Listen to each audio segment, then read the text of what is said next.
প্রথম শ্রেণীর স্টুডেন্টরা দেখো, আজকে তোমাদের আমি কী করছি, বিষয় গণিত পৃষ্ঠা 38-এ 5-এর দাগের ডয়ের অঙ্কটা করাবো। তোমরা বই খুলে দেখো, আমি অঙ্কটা করছি। একটি খাতায় 80টি পৃষ্ঠা হলে 7টি খাতায় কতগুলি পৃষ্ঠা থাকবে?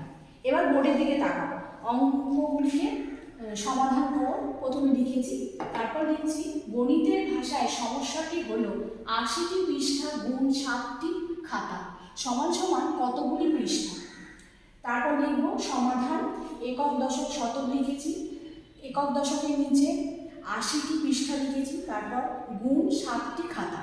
এবার 7 দিয়ে আমরা গুণ করব, 7 শূন্য শূন্য 7 আসছে 56, 56টা বসালাম, তাহলে কত গুণফল বেরোলো? 560টি পৃষ্ঠা। এবার উত্তর কি লিখেছি দেখো, 7টি খাতায় মোট 560টি পৃষ্ঠা থাকবে। এইরকম আরো কয়েকটি অঙ্ক করাবো তোমাদের। এবার প্রথম শ্রেণী বিষয় গণিত পৃষ্ঠা 38-এ 5-এর দাগে ঢয়ের অঙ্কটা আমি পড়ছি, তোমরা বইতে লক্ষ্য করো কি পড়ছি দেখো। রমেশবাবুর বাড়িতে 18টি চেয়ার আছে, তাহলে বলো তো চেয়ারগুলির মোট পা কতগুলি?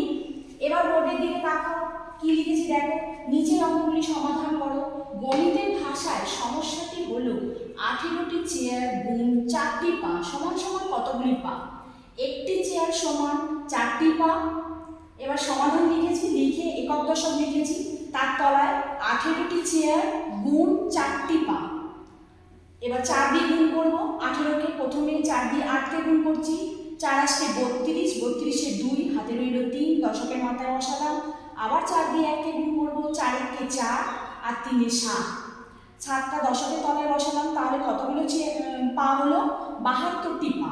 এবার উত্তরে কি লিখেছি দেখো, চেয়ারগুলির মোট 72টি পা আছে। আজকে এই পর্যন্তই করাবো তোমাদের।